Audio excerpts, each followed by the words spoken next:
All right, guys, before I end this vlog, I want to chat with you guys a little bit. I'm eating some like fruit crumble stuff that I made the other day. I found this recipe on Pinterest that was like a gluten-free and vegan dessert like this. So I made it, and it's not bad, but like, it's not that good either. I don't have anything else to eat.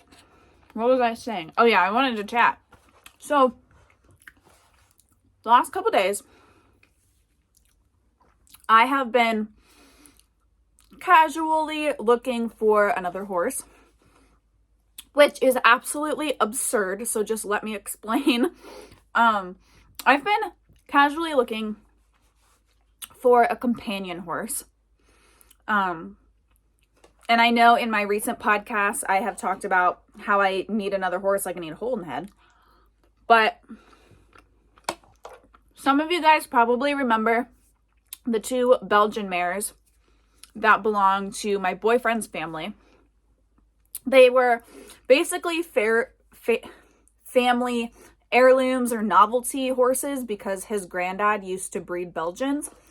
And when his granddad died, there were two Belgians left, and so they kept them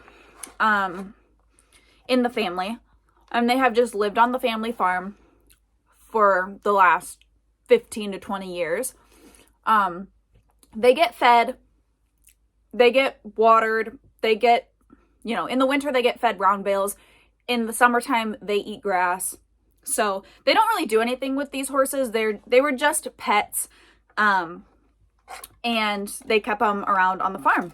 I showed them a little bit on my channel. I haven't showed them a whole lot just because they're not my horses and they're also just pets. They're not, I wouldn't say they're not tame, but like I can go up to them and scratch them and stuff, but they're not like halter broke. They're not handled. So they are friendly, but they're not handled. And so can't really do much with them. And they're older, like in 20s. So at this point in their lives, we just let them be pets. I know you guys kind of enjoyed the updates on the Belgian mares. Their names are Louise and Smalls. But I don't go over there a lot, so like that's the only reason I haven't given a lot of updates on them. But I do have an update for those of you that ask about them.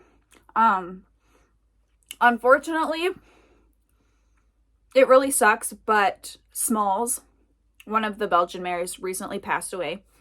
I'm not really sure. We don't know the exact ages on them, but they are in their 20s.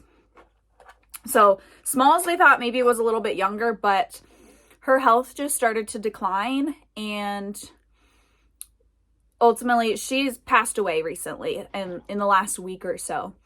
And so Louise is over there by herself, and we had talked a little bit about previously if something happened to one of them, me taking on the other one. But ultimately, like, it's a nice idea. It really is. Like, I would love to have a big pet Belgian. The problem is Louise is in her 20s and she's not handled or hasn't been handled for 15 to 20 years. She is actually the more skittish one. Smalls was more curious, and Louise is very standoffish. She's very skittish. Anytime the equipment goes by or something, she runs off. She doesn't really like, she's just more skittish, I guess. I don't really know how else to put it. And so ultimately, after the more that I thought about it, the more that I realized it would be really hard to have her here at home. If I had just like an extra big pasture and an extra horse that could just live with her and they could just be there until she died, then it would be one thing. But with all of my horses being handled, it would be really difficult if she lived here at home with my horses, because like I said, she's not like halter broke or anything. It would be really, really difficult to move her from like pen to pen. She's not used to being fenced in, so I don't know how she would deal with my fence. Would she just run over my fence? Would she just walk over it or trample it? And one kick from her could completely take out my horses. So that, as well as me trying to train her, I of course could attempt to re-halter break her, but ultimately the safety risks outweigh the benefits. She's like 2,000 pounds. I mean, being realistic, if I do try to re-halter break her, it could go well. It might not result in any issue, but she is more skittish, like I was saying. If something spooks her, she could run me over, trample me. She could kick out at something in fear, and one kick from her and I am literally dead. I'm 130 pounds. Like, she makes one wrong move and she could absolutely kill me, no problem. So really, it is the least amount of stress on her and on myself if I leave her over there at the other farm. So that's what I want to do. And plus, she is, like I said, older, in her 20s, and why make moving her and adding additional stress basically on her to be moved? The only way that I'd be able to move her is to ride one of my horses over there, because it's only like a mile down the road, and just hope that she follows me home.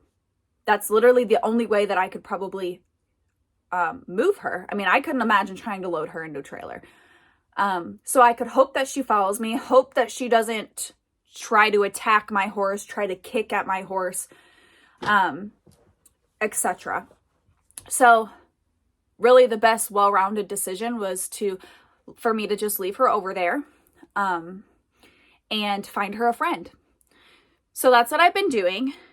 And this week I'm actually going to be going over there, and in order for me to find her a friend and find a companion to live over there for her, she does need to have an actual fenced-in area. So if you guys don't know, her and Smalls were basically free range around the farm, and they just didn't go anywhere. They just never left. They stayed around the farm. They put a round bale out for them. They eat off the round bale. There's a water tank for them. And they just never left. So now that I need to find a friend for Louise, we need to actually make a fenced-in area, because obviously there's no saying that the horse that I find for her is just going to stay around, right? So this week I am going over to the other farm, and I'm going to be cleaning up an area, really the area that her and Smalls pretty much stayed in. They could obviously go out to the timber and the grass areas and graze, but for the most part, they hung around this one area of the farm, kind of up closer to the house. They had a round bale up there. There is a little shed up there that they never used, but I want to make it usable for them.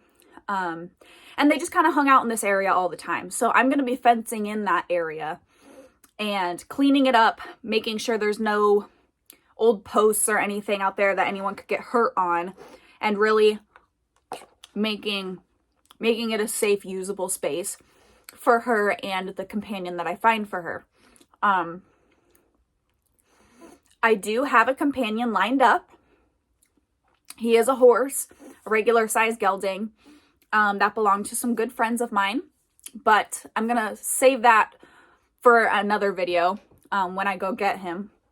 But I have a companion lined up for her, and so she won't have to live over there for the rest of her life alone. And yeah, I just wanted to give you guys that update on her. It's really too bad that Smalls passed away, but you know, horses get older. That's a part of life. That's a part of having horses, is eventually they pass away. You have to put them down, and their health will decline. But Louise shows no signs of slowing down. She is fat. She's healthy. She looks great. I do plan on deworming her and everything, and deworming the other horse before I bring him over. and introduce them. But this was really the best option for both parties. I know they were kind of disappointed when I didn't want to bring her home, but really it's just the most feasible option for her to stay where she is and me find a companion for her. So like I said, she's older. So basically, if anything were to happen to her, if she were to decline and need to be put down, etc., this companion horse would then just come home with me. Because the companion horse, I had some requirements. I basically just put a post out on my Facebook and asked my Facebook friends for help finding a companion horse. I didn't want to pay much or maybe anything, but the only requirements I had for a companion horse was that it's halter broke and it'll stand for the farrier. So, yeah, this horse is halter broke. He, you know, knows the things. So if anything were to happen to Louise, I can just load up this horse and take him home, to, you know, retire, I guess. So I wanted to give you guys a little update because you guys do ask about the Belgian mares every once in a while, and I just haven't been really good about updating you guys on them and stuff like that. But at the same time, they're not my horses. They belong to my boyfriend's family, and so I don't like to just put their farm and everything on blast. But I do want to vlog this week so that you guys can see kind of the area that I'm cleaning up. And for any of you guys that are putting up your own fence or learning how to manage an acreage and stuff like that, it's a lot of work. It is really a lot of work. And so I'm going to be over there probably each afternoon this week. I'm about to go over there right now, but I wanted to eat some lunch. And just cleaning up the area. There's a whole bunch of tall weeds and burrs and stuff. So I'm going to clean up all of that. Cut out any little trees that are starting to grow. Pick up any old fence if I find any old fence on the ground, so that the whole area is just safe and clean, so that obviously this new horse doesn't get hurt. But anywho, that's all the update I have. Thank you guys so much for watching this vlog. I know it was probably kind of boring. I don't think I really got any good footage other than like cutting some trees. But thank you guys for watching. I hope you enjoyed, and stay tuned. It's getting warm out, so I really hope it's going to be an early spring. I feel like it is, in which I'm going to be doing a bunch of work around our acreage, getting some riding areas improved and stuff like that. So hopefully I can start working my horses again very soon. But anyways, thank you guys so much for watching, and I'll see you guys in the next video. Bye.